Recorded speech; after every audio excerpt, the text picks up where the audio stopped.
तो स्वाभाविक है, मंत्री हैं तो सबको पता है कि संवैधानिक प्रक्रिया होती है कि उनको किसी न किसी सदन का सदस्य होना पड़ेगा। हम लोग की चिंता उनको करने की आवश्यकता नहीं है, एकदम पूरी तरह एकजुट है। फेविकॉल का जोड़, एक तो वैश्विक युद्ध है, दूसरी बात सप्लाई चेन संकट है। विपक्ष से आप क्या आशा कीजिएगा?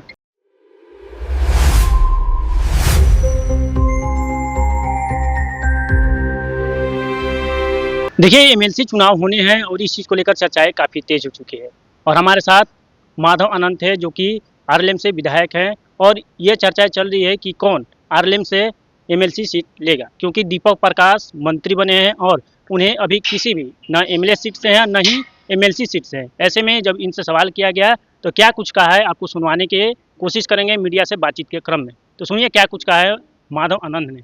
ऐतिहासिक इंडिया है, मतलब देखा जा रहा है कि जितेंद्र मांझी जो है सम्राट चौधरी से सीट मांग रहे हैं, मतलब अब ये है कि उनको सीट मांगनी पड़ रही है। आप लोगों ने देखा है ना कि एनडीए में हमेशा ऑल इज वेल रहा है और एनडीए वह परिवार है जहां हम सब लोग बैठकर मिलकर निर्णय लेते हैं।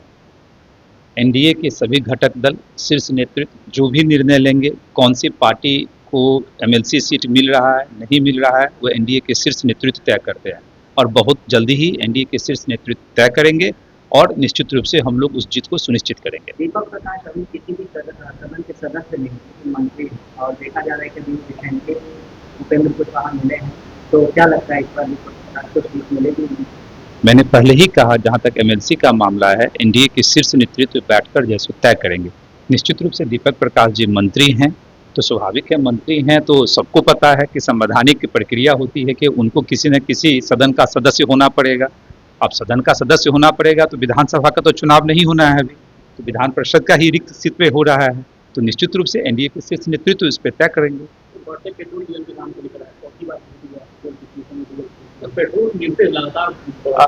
देखिए, जो अभी के जो स्थिति है, वैश्विक स्थिति है, एक तो वैश्विक युद्ध है, दूसरी बात सप्लाई चेन संकट है, आर्थिक अव्यवस्था है।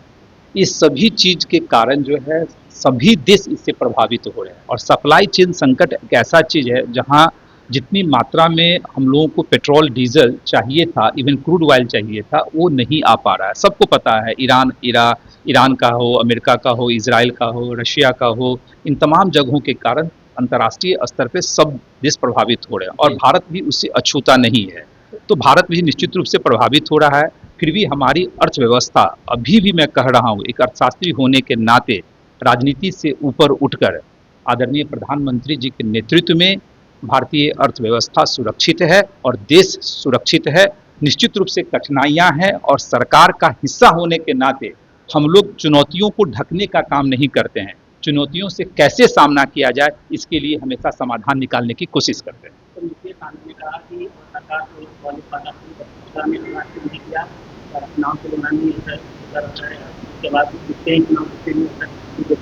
अब मुकेश सहनी जी उनके बारे में क्या कहा जाए। मुकेश सहनी जी को सब पता होगा, बड़े नेता हैं, मंत्री भी रहे हैं, अपने पार्टी के वो सर्वे सर्वा भी हैं, तब उनको भी समझ होगी ही होगी कि अंतर्राष्ट्रीय स्थिति क्या है। अभी सबसे ज़्यादा जो क्रूड का सप्लाई होता है, पेट्रोल डीजल का जो जिसकी बात हम लोग पेट्रोलियम प्रोडक्ट्स की बात कर रहे हैं, कहाँ से आता है उनको भी पता है।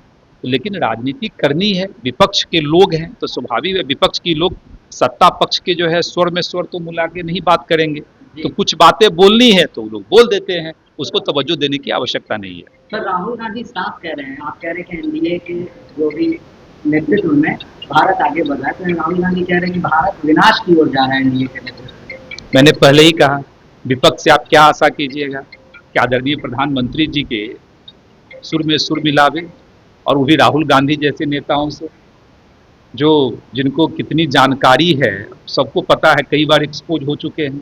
तो विपक्ष का काम है राजनीति करना और खासकर आपदा के टाइम में तो विपक्ष और राजनीति जैसे करने की कोशिश करती है और हम लोग जो है क्या कहे, राजनीति नहीं करते हैं। संकट है, मैं कह रहा हूँ संकट है, लेकिन हम लोग संकट को छिपा नहीं रहे हैं, हम लोग संकट से कैसे सामना किया जाए उसके समाधान में लगे रहते हैं।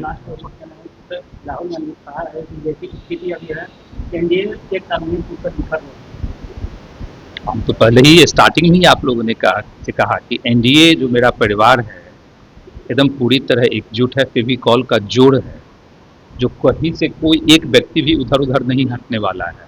राज्यसभा चुनाव में आपने देखा ना, कितने हल्ला कर रहे थे महागठबंधन के लोग, क्या हुआ नतीजा, 5 के 5 सीट जीते ना। वो अपने आप को इंटैक्ट नहीं रख पाए। अभी तो एमएलसी का चुनाव होना है, फिर आप पूछिएगा तेजस्वी यादव, राहुल गांधी जैसी कि आपकी एकजुटता कहाँ गई, जो आप एनडीए के लिए बोल रहे थे। पहले अपने घर को एकजुट कीजिए। मेरा घर तो एकदम एकजुट है, मेरा एनडीए परिवार एकजुट है। हम लोग की चिंता उनको करने की आवश्यकता नहीं है, पहले अपने परिवार को बचा के देख लें। चलिए। तो आपने सुना उन्होंने क्या कुछ कहा है दीपक प्रकाश को लेकर। उनका कहना है कि जो दीपक प्रकाश एमएलसी सीट को चुने जाएंगे, यह शीर्ष नेतृत्व करेगा कि दीपक प्रकाश होंगे या कोई और होगा। ऐसे में साथ ही साथ जब देश में डीजल पेट्रोल की कीमतों की बढ़ोतरी हुई है, इस चीज़ को लेकर भी बोला है, क्योंकि चौथी बार पेट्रोल और डीजल की कीमतों में वृद्धि हुई है। जी हाँ, कल ही वृद्धि हुई है, जिसमें 2.61 रुपया डीजल पेट्रोल में, तो वही 2.71 रुपया डीजल की कीमतों में वृद्धि है। इन चीज़ों को लेकर जब उनसे सवाल किया गया तो उनका कहना है कि अब वैश्विक संकट है और इन चीज़ों को लेकर हमें घबराने की ज़रूरत नहीं, यह पूरे विश्व झेल रहा है। ऐसे में हमारे प्रधानमंत्री जो देश के हैं नरेंद्र मोदी, इस चीज़ को लेकर सोच रहे हैं और क्या कुछ होगा देखना लायक होगा। ऐसे में इन चीज़ों को लेकर कई सवाल और पूछे गए, क्योंकि राहुल गांधी भी ने एनडीए सरकार को लेकर कई सारे सवाल किए थे। उनका कहना है कि एनडीए सरकार 1 साल में टूटकर बिखर जाएगी। इन चीज़ों को लेकर उनका कहना है कि राहुल गांधी ऐसे बयान देते रहते हैं, उनके बयानों को लेकर ऐसा कोई बात नहीं है। इन पूरे प्रकरणों में आपने सुना है उन्होंने क्या कुछ कहा है। ऐसे में इन चीज़ों को लेकर आपकी क्या राय है। फिलहाल इस खबर में इतना ही। आगे तमाम खबरों को जानने के लिए बने न्यूज़ पीआर के साथ। धन्यवाद।